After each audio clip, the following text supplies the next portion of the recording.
विधानसभा चुनाव को लेकर बड़े बड़े दावे कर रहे अशोक गहलोत के चेहरे पर अब चिंता की लकीरें साफ देखी जा सकती हैं। वजह कांग्रेस के हारने का गहरा खतरा। फिर भी उम्मीद है कि वो कैसे भी जोड़ तोड़कर सरकार बनाने में कामयाब हो जाएंगे। इसीलिए बाड़ेबंदी के एक्सपर्ट अशोक गहलोत ने बेंगलुरु में 2 रिजॉर्ट्स बुक करवा लिए हैं ताकि विधायकों को वहां शिफ्ट किया जा सके और जयपुर में जमकर जोड़ तोड़ की सियासत की जा सके।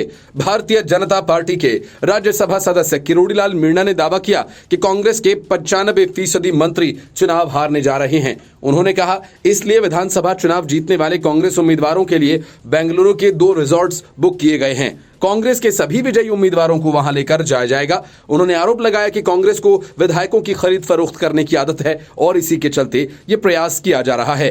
राजस्थान में आंदोलन के नाम से मशहूर किरोड़ीलाल मीणा का यह बयान फिलहाल सुर्खियों में बना हुआ है। उन्होंने कहा कि मैंने पुष्टि कर ली है, ये सही है कि बेंगलुरु में 2 रिसोर्ट्स बुक किए गए हैं और उनको वहां इकट्ठा करेंगे।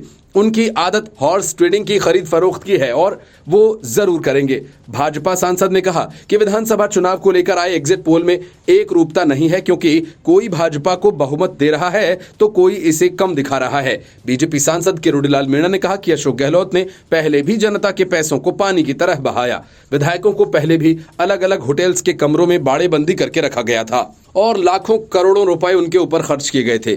ये सब वो पैसे हैं जो जनता की कमाई के थे, जिन्हें सीएम गहलोत ने अपनी सरकार बचाने के लिए खर्च किया। मुझे करीबी लोगों से जानकारी मिली है कि निर्दलीय और कांग्रेस विधायकों को राजस्थान के बाहर भेजने की तैयारी मुख्यमंत्री अशोक गहलोत कर रहे हैं।